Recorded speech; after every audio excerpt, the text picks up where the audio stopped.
let's just get to business, right? Now, everybody knows who watches this show. They know how I feel about Stephen A. Smith. They know what I call him. I call him Jig Supreme. That's his name, right? Soft Shoe. The Useful Idiot. There's a lot of names that I have for him. Sambo Smith. There's a lot of them that I have. But there's a new one. Thin Skin Smith. You would think that you rise to a certain level in your life that you don't need to really like lower your standards or lower yourself to be able to respond to certain things. You're above the fray.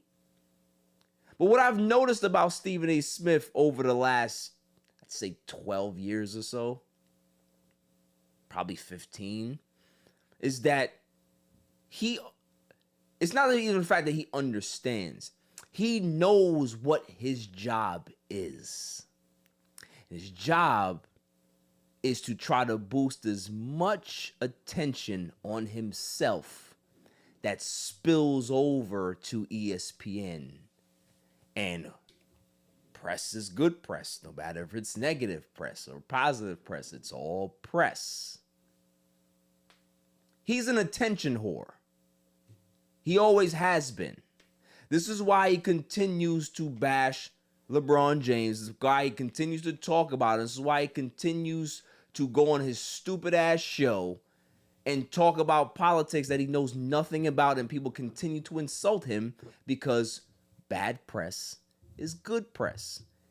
We live in a society now where it doesn't matter if you sound like an idiot or you sound like a scholar. It's all the same, because exposure is what people seek. And the more they see you, is the more they think that you're important. And Stephen A. Smith knows nothing about politics, yet he continues to talk on the Straight Shooter Show about politics. And he's teasing a 2028 presidential run. This is how far we've fallen. This is how deep past the Rubicon we've gone. That idiots like him can be able to say, yeah, why not? I should go for president. So let's go ahead and just stay on topic here. The attention whore that he is. He goes ahead and he lays into Zion Williamson, because Zion Williamson had a interview, and it said that how, you know, a lot of his personal struggles had to do with, you know, trying to maintain certain things, and, you know, it hasn't been an easy road. And a lot of the conversation that they had on First Take was just kind of talking about that. But then Stephen A. Smith has to be him. He has to be the attention whore. Now he's talking about Zion being addicted to food, and everybody around, every restaurant around New Orleans knew Zion by first name. And he just kept going in, and, oh, there's people that are close to Zion that have told me things. There's people in the organization much closer to, like, have told me. It's like, why do you have to make this a thing? You are literally inserting yourself into his situation. That, oh, these people wanted me to say this.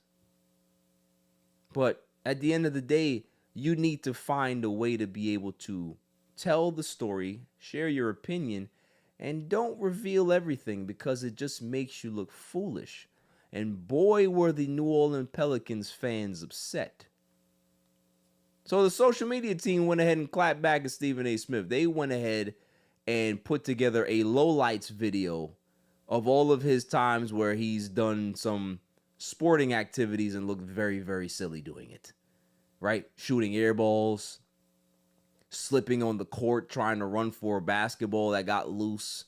He can't pitch. He can't throw the first pitch out at Yankee Stadium. All of these things, he just doesn't look very athletic. So then he goes ahead and says, oh, well, you guys want to do this? Hey, you asked for this. I'm going to respond on First Take tomorrow. Goes on First Take and he starts talking about how the New Orleans Pelicans franchise is I think it's the second lowest valued franchise in basketball, that they've only had 1 or 2 playoff round victories in the 24 years that they've been in existence. All of these things. And I'm just like, what does this have to do with the social media post that they responded in kind? Because it's just their way of being able to funny haha, laugh it all. We're going to support our guy and, we're going to clown you a little bit. He then goes like super personal. Oh, well, check my credentials. I make this much money. First Take has been first and number 1 in the ratings for 14 straight years. And I was a journalist and I couldn't read at one point and I built myself up. Like, what the fuck does that have to do with what you said about Zion and then what they posted? You are literally attacking a 20-year-old intern. Are you that sensitive to start talking about, oh, well, you got clips of 20 years, but I'm 58 years old. I could take my shirt off right now. Nobody asked for that, bruh. Who cares? But it goes back to what I've said, is that he's an attention whore. He can never talk about something without injecting himself into it. Because he always feels that he's above who he's speaking about. That's the problem. Is that you can be able to bash the Pelicans and say how bad they are as a franchise and how you have more cachet than a lot of the players that play on the team. There's the rub. Is that because you are a failed athlete, you chose journalism, and because you reached to whatever heights you've gotten to, in respect to that, because, hey, listen, you are still the blueprint for a lot of people that's trying to come up. But what you've turned into is a thin-skinned, clickbait, rage bait, attention whore that can't see anybody else share the spotlight.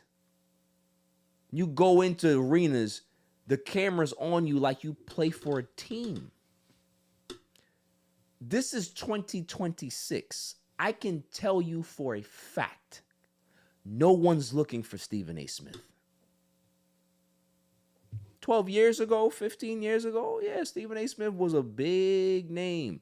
But you know where Stephen A. Smith is big now? You know what circles he's big now in? The lighter hue circles. You can be able to go into a conservative circle now. Oh, that's Stephen A. Smith. Yeah, he talks real good about the president, so we're going to keep putting him out there because why? He represents the other ones. He's one of the good ones because he can be able to spread our message. He's a useful idiot. He always has been. When he understood that he can be able to do all this clickbait and rage bait stuff, he has not stopped because he realizes that you can get a reaction, no matter if it's positive or negative. I can just say things and people are going to say something to me, and then I can be able to use a platform or two and answer back. There's going to come a time where you speak and there won't be any responses because you're going to get to a point where people are just going to tune you out. The reason why people can't tune you out now is because I still think that people are I still think they're in shock of what you've become. Like, yo, people used to look up to you, man. Like, you used to be in locker rooms and be tapped in. You ain't tapped in no more. Nobody's looking for you.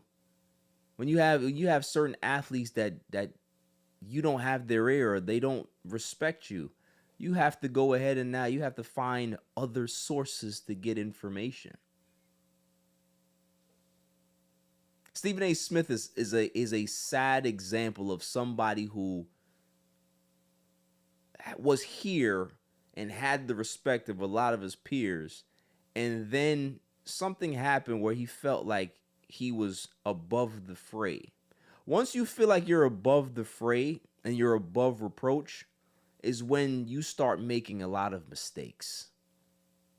Start realizing that you don't necessarily need this particular demographic to be able to push your agenda anymore. You can be able to go this way. Once you start having presidential aspirations, you think you care about what you say on First Take?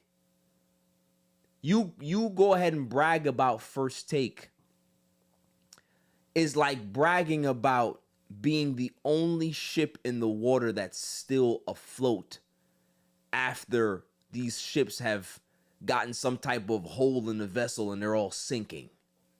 You are on linear TV. A lot of people are not watching linear TV anymore, yet you're still number one. That's nothing to brag about. Nobody gives a fuck about First Take anymore. I couldn't tell you the last time I watched it or anybody in my circle have watched it. Hell, I'll start asking young people, do they watch First Take? I'm sure they'll probably say no. So what is that to brag about? It's just numbers at this point. It's just numbers on a board. It's more fodder for your ego so you can be able to use that in the conversation. Hey, Stephen A. Smith, you're an asshole. Well, I'm number one in the ratings. Hey, Stephen A. Smith, you don't know anything about political ideologies or topics. Yeah, but I'm still number one in the ratings. Just being number one in the ratings doesn't necessarily mean much. It means that you have a base of people that listen to you. That's not the entire base. If you have a hard 20% of people that watch you, then great. But the rest of us, we know what you are. We know that you will always be a narcissistic little man that always has to puff his chest out and think he can be able to run with big dogs. That's the problem. Is that at 58 years old, we expect better from you. We expect you to be better than what you are. What we look at you as is a poor example of a role model that a lot of people looked up to. It's more disappointment of how people react to Stephen A. Smith now than it's actually like them responding to him. They're just disappointed. It's like, what happened to you? It's just like he's just sold himself. Yeah. Like personally, like, or when I see people talk about him, it's nothing to do with sports. I never see him talk about sports. It's always like these crash out moments about political stuff. It's like, clearly you're getting the ratings because you're on one side and you're pushing that one side, and that side gets pushed out a lot. Yeah. But none of your sports stuff is being visible. So you're like, oh, my ratings are up, but are they actually up? Because if you're actually still talking about sports, I'm pretty sure that they wouldn't be in that number one rating spot. I can promise you, if you go ahead and go down the rabbit hole and just go listen to Stephen A. Smith speak sports for an hour, you would leave that hour more confused than before you got into it. It doesn't make much sense. It's all loud, performative, and like I said, it worked 15 years ago. That doesn't work anymore. And it would still work if you were just true to that, but the fact that people know so much more stuff about you now, what you do and how you behave and how you approach things and how thin-skinned you are, and then you want to go ahead and talk about other people. This is probably this is not the lowest, but it's pretty up there in regards to you clapping back at an organization that, yeah, they're a bad organization. They've made bad decisions. But the whole topic was about Zion finding his way and their media staff poking fun at you. And instead of you being lighthearted about it, you go ahead and you go the personal route. And you have to go ahead and go read off your achievements and your accolades. That is the definition of a narcissist. Instead of saying, yo, listen, don't shoot the messenger. You know what I mean? I'm just saying what people told me to say, or I'm saying what people want to say. And I ain't gonna have no smoke for you, man. I got a kick out of it. But the fact that they use those videos and those videos are still circulating, oh, it burns him. That's the thing, is that it's like that friend. You ever had that person in your life where everybody cool, but that person will just crack jokes on everybody, right? They're always the leader of cracking jokes on people. Mm-hmm. And then somebody comes around and they can be able to give it back to them real good.